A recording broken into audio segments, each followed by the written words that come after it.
es una reforma judicial no hegemónica. Por eso no es lo opuesto a esta justicia patriarcal que tenemos. Es una justicia para todas y todes. Entonces mañana todos los que quieran interiorizarse pueden ir a las 18 horas. El jueves. El jueves, perdón, mejor que lo cuente Andrea. No, el jueves a las 18 horas les esperamos como con mucha emoción para este lanzamiento, este nacimiento de este espacio hermoso, transversal, interseccional, por una reforma judicial con perspectiva de derechos humanos en la Federación Gráfica Bonaerense, el jueves a las 18. Y ya tenemos en línea, Nelly, a nuestro invitado, nuestro segundo invitado del día de hoy. Bueno, hola, ¿qué tal? ¿Cómo está, doctor Juan Carlos Escobar? Hola, Nelly y Andrea, ¿cómo están? Muy bien. Gracias por la invitación.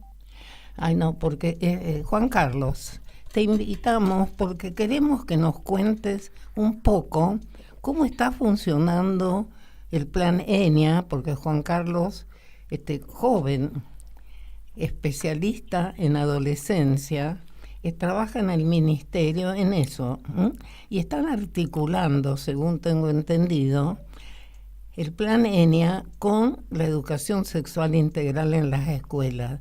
Me encantaría que cuentes a la audiencia qué es el plan ENIA y cómo están trabajando actualmente, qué éxitos, qué avances han tenido. Bueno, perfecto.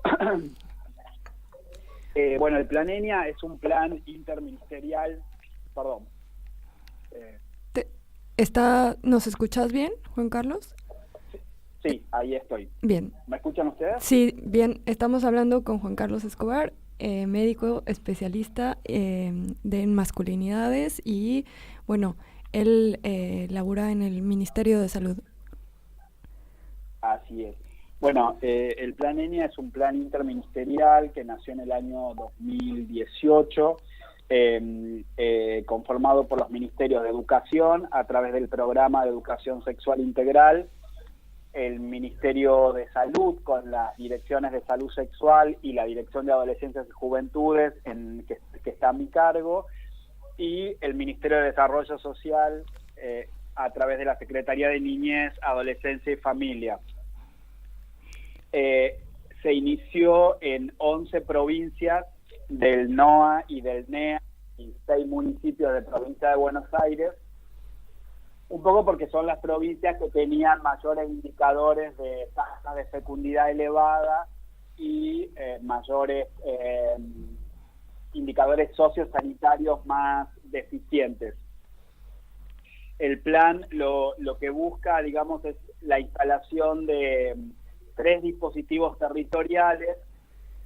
Uno es todo el refuerzo de la educación sexual integral en las escuelas a través de acompañantes pedagógicos, las consejerías en salud sexual en centros de salud y desde la Dirección de Adolescencia nosotros venimos impulsando un dispositivo de asesorías en salud integral en escuelas secundarias en donde un integrante del equipo de salud cumple horas dentro de la escuela secundaria en un espacio privado, confidencial, en donde se recepciona la demanda del PIBIS, no solo en temas de salud sexual, sino en temas de salud integral, y referencia al centro de salud con turnos protegidos.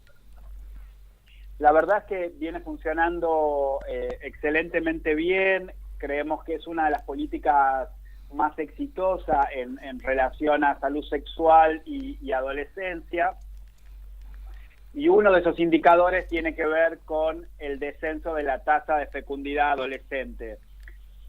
Estamos desde el año 2015 aproximadamente en un descenso histórico con respecto a la fecundidad adolescente. De hecho, los últimos datos que tenemos, que son los datos del año 2021, el porcentaje de embarazo adolescente, que históricamente ha sido alrededor del 15%, está en 9%, menos de 2 dígitos, digamos, ¿no? Y esto de alguna manera tiene que ver con esta posibilidad de mayor dispensa de métodos anticonceptivos, mayor educación sexual integral, que eso implica una demanda de parte de los adolescentes al sistema de salud, y nosotros creemos que este dispositivo de asesorías también ha tenido una impronta sumamente importante a la hora de articular entre el centro de salud y la escuela. Muy interesante. Una gran conquista, ¿no? Como digo, un gran avance como director de adolescencias y juventudes, la reducción de la tasa de embarazo. De la tasa de embarazo. Juan Carlos, a mí, sí. Yo creo, soy una partidaria a muerte de la educación sexual integral.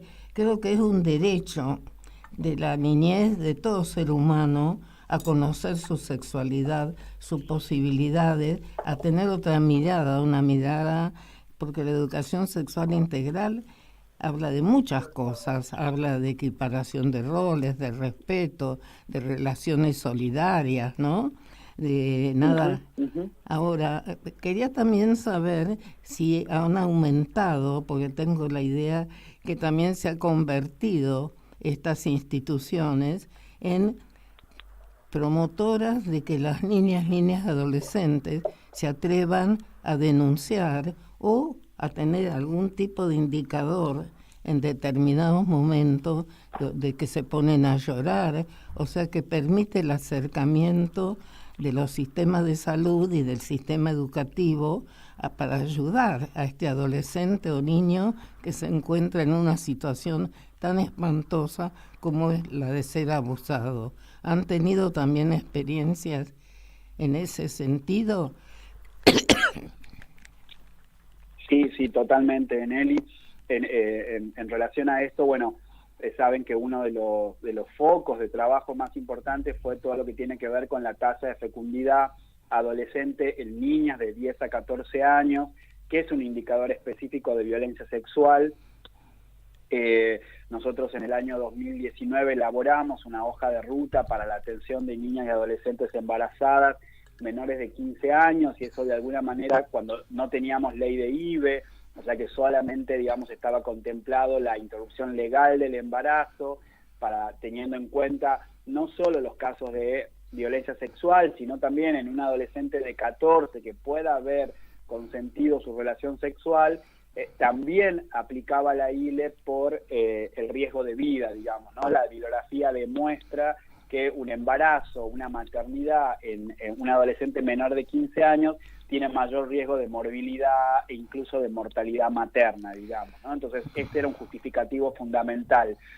Y uno de los objetivos del plan, el objetivo número 4 del plan, fue trabajar precisamente en el embarazo forzado y el abuso sexual, con el acceso a interrupción legal del embarazo. Y en ese sentido, bueno, se ha venido trabajando en rutas de acción, en trabajo intersectorial, digo, como de rutas de acción dentro de la escuela, dentro del sistema de salud y dentro de los organismos de protección de derechos, los organismos locales, pero sabemos que las situaciones de abuso o de violencia sexual son muy complejas porque, bueno, hay mucho ocultamiento, mucho temor por parte de las niñas y por parte de las familias. En la gran mayoría de los casos son varones cercanos al vínculo familiar, padres, abuelos, tíos, y eso también dificulta el develamiento. Claro. Sin embargo, sí. Justamente seguí, no, porque me parece sí. Que es tan importante esta apoyatura que también me gustaría que nos digas y que le digas a la audiencia a dónde acuden, por ejemplo, acá en Cava o en el Gran Buenos Aires. No hay que tenerle miedo, hay que poder hablar, ¿no?, de estas cosas, y ahí tiene mucha importancia el derecho del niño, niña y adolescente a ser escuchado y a ser informado, ¿no? Exactamente. Digamos, creo que este es uno de los desafíos, ¿no? Poder hablar de la temática. Muchos niños refieren que cuando tuvieron la clase de educación sexual y ahí se explicitaba cuáles son las prácticas abusivas, podían entender que eso que les estaba pasando en su casa era una situación de violencia, digamos, ¿no? Porque precisamente cuando viene de una persona cercana, bueno, eso también genera mucha confusión, culpa, miedo de parte de las niñas, de los adolescentes, además de, por supuesto, la posibilidad de sentir placer también en esa situación, ¿no? En este sentido, es importante ahí como dar cuenta de que siempre estamos hablando de la intromisión de la sexualidad de una persona adulta en los cuerpos infantiles, en los cuerpos adolescentes. Y en este sentido, el consentimiento, ¿no? O el no consentimiento es clave que podamos develarlo. No, lógico. No, yo creo que es muy importante. Pienso que tiene que ver muchísimo que una educación sexual integral, un cambio, porque no es suficiente que cambiemos las mujeres, tiene que cambiar también todo lo masculino para poder entender esto, el no es no o el sí es sí. Exacto. El tema del consentimiento es clave para trabajar en las vinculaciones, ¿no? Con adolescentes, con varones, el tema de los noviazgos, las relaciones sexoafectivas, y el poder ahí como encontrar algunos límites. Claro. Y otra de las cuestiones es que la pandemia también, ¿no? En la cuestión del aislamiento y demás, ha intensificado situaciones de violencia sexual, de violencia familiar, y en ese sentido estos asesores de las escuelas que se conectaban vía WhatsApp o vía redes sociales con los chicos y las chicas, tuvieron muchísimos casos de violencia, ¿no? Entonces cuando lo que me parece importante destacar es que cuando los chicos reconocen un lugar seguro para hablar, hablan, digamos, ¿no? Entonces, en ese sentido, los adultos que estamos cerca de los chicos y las chicas, tenemos que generar esa posibilidad de que circule la palabra y que los pibes se animen a hablar, digamos, ¿no? No, me parece muy importante lo que decís. Hay una cuestión que me gustaría saber tu opinión, hablando del consentimiento. Sobre todo en el norte de nuestro país, en algunas provincias, se da el hecho que va una mamá con una niña embarazada, que, como yo digo, el médico que la trató no se le ocurrió hacerle un test cuando sabemos la cantidad enorme de violaciones intrafamiliares que hay en esos lugares.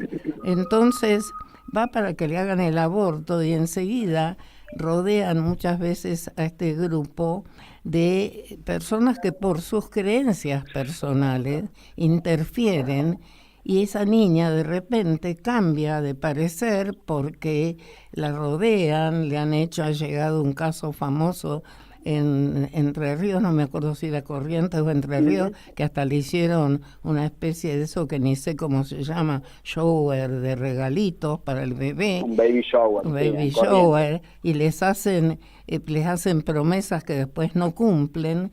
Y de repente lo ponen como ejemplo que se escucha a la niña que cambió de parecer.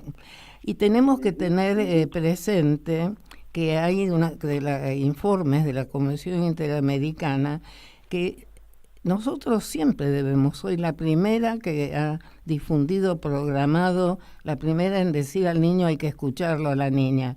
Pero esa escucha, hay momentos que tiene que ser una escucha también con la prudencia de aclararle de que esta niña la han engañado porque le dicen que es peor el aborto que el embarazo y el parto, cuando científicamente no es así. Eso también me gustaría seguramente que ustedes lo trabajan, ¿no?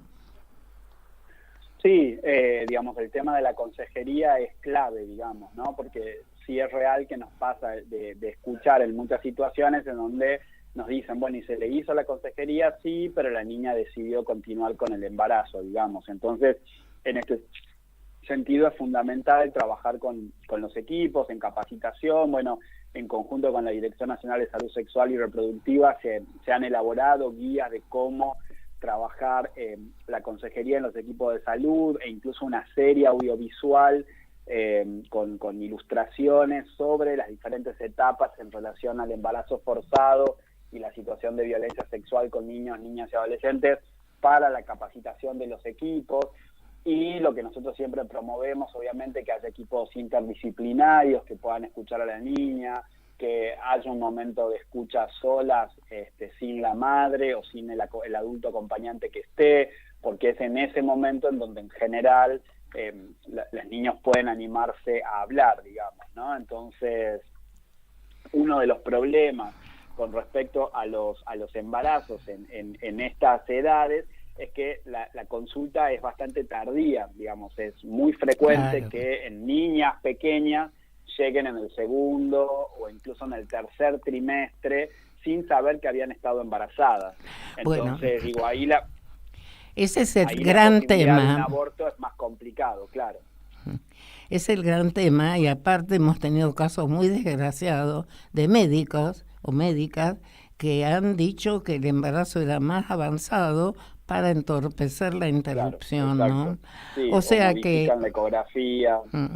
El tema, yo te quiero agradecer mucho toda esta información, porque acá surge la importancia, porque cuando hablamos de niños, niñas, adolescentes, sujetos de derecho, es eso, es escucharlos, informar. El médico en el norte, cuando cualquier consulta de una niña de 11, 12 años, si sabe que ya ha tenido la menstruación, tiene que hacerle un test de embarazo por las dudas. Eso es escuchar al niño, eso es informarle también a la niña. Sí, ¿no? por lo menos pensarlo, digamos. Y claro. ¿no? Un dolor abdominal, síntomas inespecíficos, que no tenga la menstruación un par de semanas, etcétera. Digamos, al menos hay que pensarlo. También tenemos como una cuestión ahí muy infantilizada de los niños, pero cuando se produce una situación de embarazo o de violencia sexual ya los tratamos como adultos. Bueno, estas cuestiones todavía siguen ahí configurándose en algunos equipos. De todas maneras, hay un camino enorme hecho.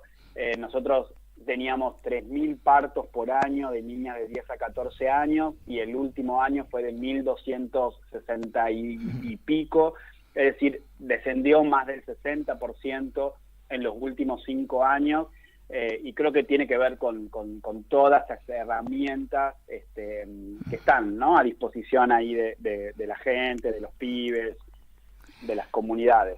Bueno, Juan Carlos, muchísimas gracias. Entonces creo que es un llamado a la población y a la escucha de que acudan, no tengan miedo de hablar de las relaciones sexuales y de los efectos, no tengan miedo de concurrir a los consultorios, a las asesorías en las escuelas. Exacto. Ese sería el mensaje, digamos, ¿no?